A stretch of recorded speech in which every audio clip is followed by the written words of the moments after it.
وہ کرے اس کی ساتھ۔ مجھے اس کے منہ سے ایک ایک لفظ سننا ہے، سمجھ رہے ہو؟ ایک لفظ۔ اوکے سر کہتا وہ باہر نکل گیا، جبکہ کبیشہ لیپ ٹاپ آن کیے کچھ دیکھنے لگا تھا۔ السلام علیکم بھائی جی، کیسے ہیں آپ؟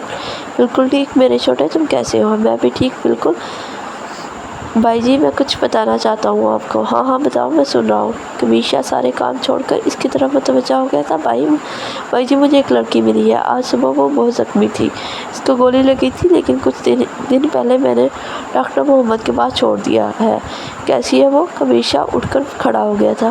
مطلب کیسی دکھتی ہے؟ میں نے نہیں دیکھا بھائی جی، شہر کی لگ رہی ہے، یہاں کی نہیں ہے، بے ہوش ہے، ابھی ہوش نہیں آیا، مجھے وہ ٹھیک نہیں لگ رہی۔ اس کو ٹھیک ہونا چاہیے۔ وہ بے چینی سے بولا تھا، اس کو کچھ نہیں ہونا چاہیے۔ کیا مطلب بھائی جی؟ میں کچھ سمجھا نہیں۔ کرم تم آج والا پروجیکٹ شروع نہیں کرو گے؟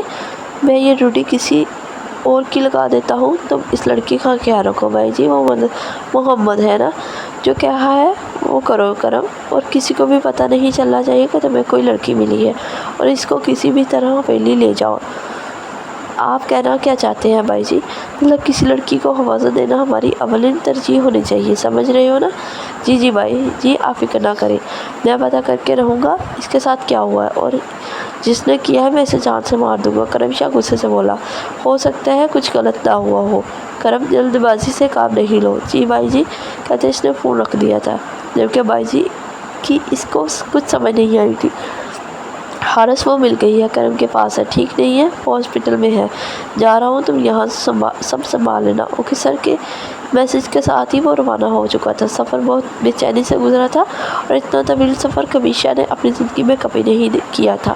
وہ گاڑی ہاسپٹل کے دروازے پر روکتا بے صبری سے اندر بھاگا تھا۔ کرم شاہ اور ڈاکٹر محمد کمرے میں تھے، جبکہ وہ پاگلوں کی طرح سیدھا ایمرجنسی میں آیا تھا۔ وہاں کوئی بھی نہیں تھا، نرس اس کو دیکھتے باہر چلی گئی تھی۔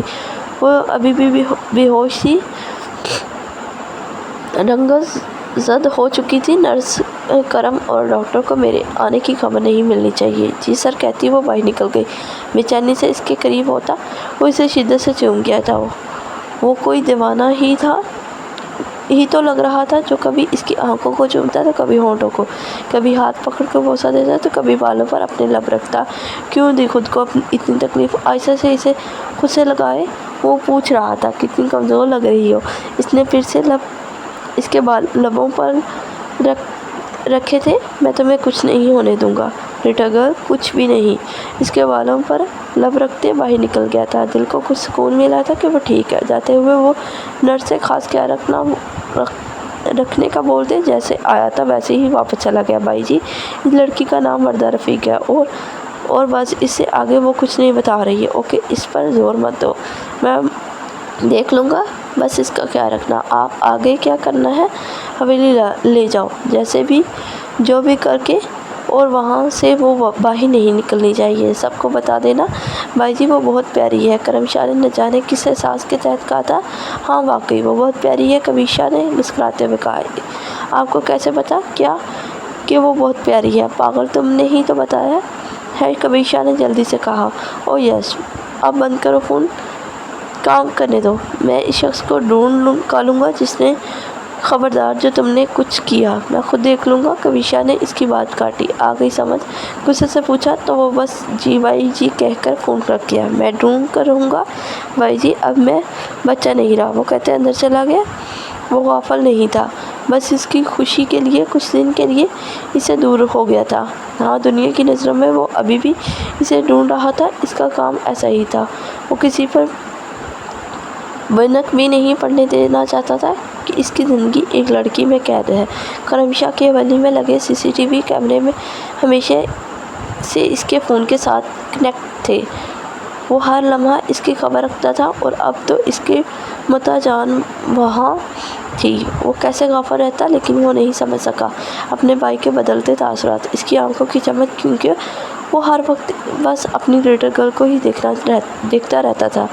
وہ یہ بھول چکا تھا کہ اس کا بھائی اب بڑا ہو چکا ہے، وہ جوان ہو چکا ہے، وہ بچہ نہیں رہا۔ اس کے دل میں خواہش جنم لینے لگی ہے۔ وہ وردہ کو کن آنکھوں سے دیکھتا ہے وہ سمجھ نہیں سکا۔ اس کا ہاتھ چل گیا، وہ تڑپ کر اپنی جگہ سے اٹھا تھا۔ جب وہ ہاتھ پر ٹیوب لگائے روتی ہوئی سیڑھیوں میں بیٹھ گئی تھی۔ کبھی شاہ تو اس کی تکلیف پر شدید پریشان ہو چکا تھا، لیکن وہ نہیں جانتا تھا کہ اسے پھر سے مزید پریشان کرے۔ وہ اسے وقت دے رہا تھا ٹھیک ہونے کے لیے، اور پھر وہ چاہتا تھا کہ وہ اسے سب کچھ بتائے جو ان دونوں کے درمیان ہے، وہ بتائے، لیکن اس کے لیے اسے کچھ دن تڑپنا تھا۔ یہ دوری برداشت کرنی تھی، کیونکہ وہ سمجھتی تھی کہ وہ کبیر شاہ سے دور جا چکی ہے اور اس بڑی حویلی میں کبیر شاہ اسے ڈھونڈ نہیں پائے گا، لیکن وہ نہیں جانتی تھی کہ وہ ہر لمحہ اس کی آنکھوں کے سامنے ہے۔ ہر طرف سے ڈیرا اور وہ گاؤں ہائی سیکیورٹی فورسز نے گھیر لیا تھا۔ ISI کا یونیفارم پہنے وہ خوبرو جوان مسلسل آگے بڑھ رہا تھا۔ خطرہ بہت زیادہ تھا، کیونکہ 15 دنوں سے وہ جو رکی جا رہی تھی اس میں دل دہلا دینے والے انکشافات ہوئے تھے۔ جابڑی گاؤں دیکھنے میں خوبصورت ترین گاؤں تھا، جس کی زمینوں پہ لہلہاتی فصلیں دل کو سکون اور راحت دیتی تھی۔ فصلوں پر کام کرتی عورتیں بھی اسے ایسے ہی نظر آتی تھیں جیسے وہ اپنی مرضی سے کام کر رہی ہیں، کیونکہ گاؤں میں اکثر خواتین کھیتوں میں کام کرتی نظر آتی تھیں۔ یہ بھی بڑی سڑک سے گزرنے والوں کو ایک ایسا ہی گاؤں دکھائی دیتا تھا۔ وردہ نے بھی کرم شاہ کی وجہ سے جلدی میں اس گاؤں میں اترنے والی غلطی کی تھی، اور وہ تو بار بار اس مصیبت سے بچ گئی جو اس پر بس آنے ہی والی تھی، کیونکہ آؤ بھاگو، تیری دہی کدھر ہے؟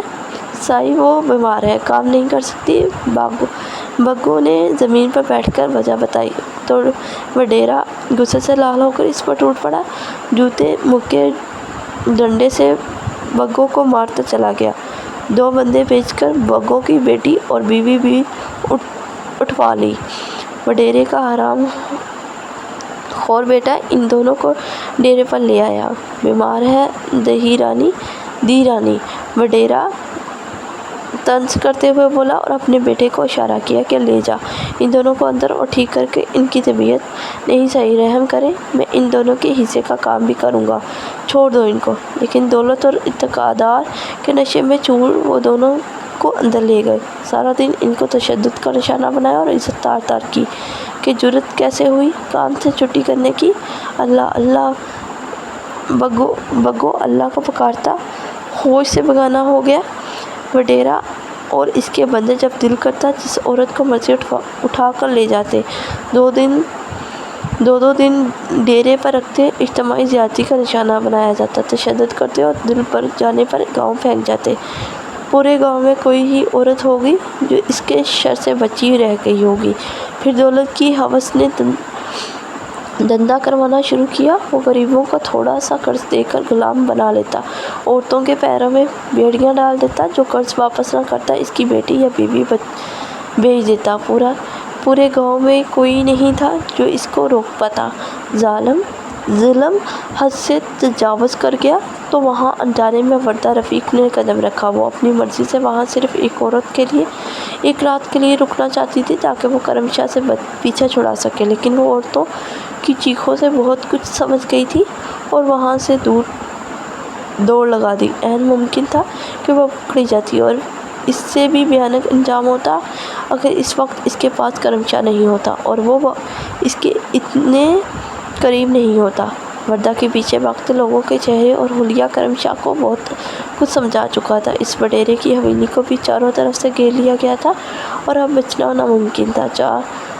4 جگہ کی نشاندہی کر گئی تھی اور بیک وقت چاروں جگہ پر ریڈ کی گئی اور درجنوں عورتوں، بچوں اور مردوں کو ان ظالموں کے جنگل سے بازیاب کروایا گیا۔ آپریشن خامجا رہا تھا۔ وڈیرا پکڑا گیا تھا جبکہ اس کا مردود بیٹا قتل ہو گیا۔ عورتوں کی زنجیریں کھولتے وہ خوشی سے رو رہی تھی اور بے تحاشا دعائیں دے رہی تھی۔ جلد ہی وہ لوگ سب کلیئر کر کے واپس نکل گئے تھے جبکہ کرم شاہ اپنے گاؤں کی طرف چل دیا۔ آج وہ پہلے سے بھی زیادہ مطمئن تھا کہ اس دنیا میں کوئی بھی کام بلا وجہ نہیں ہوتا۔ اگر وردہ اس گاؤں میں نہ اترتی تو اسے کبھی پتہ نہیں چلتا کہ اتنا ظلم اس کے ساتھ ہونے والے علاقے میں ہو رہا ہے، اس کے ساتھ والے علاقے میں ہو رہا ہے۔ دل سرشار ہو کر وردہ کے گیت گا رہا تھا۔ وہ بہت بے چین تھا، جلد سے جلد وردہ کے پاس جانا چاہتا تھا، وہ اسے منانا چاہتا تھا، اور جو اس کے دل میں تھا آج وہ اسے سب بتانا چاہتا تھا۔ وہ بڑی ہے مجھ سے، میں جانتا ہوں، لیکن محبت میں عمر کم دیکھتا ہے۔ کوئی بات نہیں، اگر وہ 7-8 سال بڑی ہوئی ہے تو وہ مسکرایا تھا۔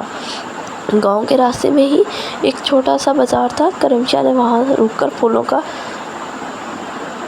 بوکے لیا تھا۔ آج وہ وردہ کو اپنی زندگی میں ہر صورت شامل کر لے گا، اس نے سوچ لیا تھا۔ وہ نہیں جاننا چاہتا تھا اس کے بارے میں اور کچھ، بس جو جان لیا کافی ہے۔ وہ وردہ کو ملنا منا کر پھر بھائی جی اور بڑے اماں کو بھی بتا دے گا۔ امام مسجد محمد عبداللہ سے وہ پہلے ہی پوچھ چکا تھا، امام صاحب کیا کسی لڑکی کا نکاح 10-11 برس کی عمر میں کر دیا جائے تو وہ نکاح ہو جاتا ہے، اور اگر اس کا شوہر اس کو کبھی ملا ہی نہ ہو تو کیا وہ نکاح جو آج سے 15 سال پہلے کیا گیا وہ نکاح موجود ہے؟ لڑکی اپنے شوہر کا کب تک انتظار کرے گی جبکہ اس کا کوئی اتا پتہ نہیں؟ بیٹا، سب سے پہلے تو اسلام میں نکاح بالغ بچے اور بچی کے ہو جانے پر جائز ہے۔ اس کے لیے 10 یا 12 سال کی قید نہیں۔ اگر نکاح ولی کی موجودگی میں بچی اور بچے کی رضامندی سے ہوا تو نکاح ہو گیا۔ اب دوسری بات، رجوع نہیں کیا۔ کیا کبھی نہیں کیا یا کچھ عرصے سے نہیں کیا؟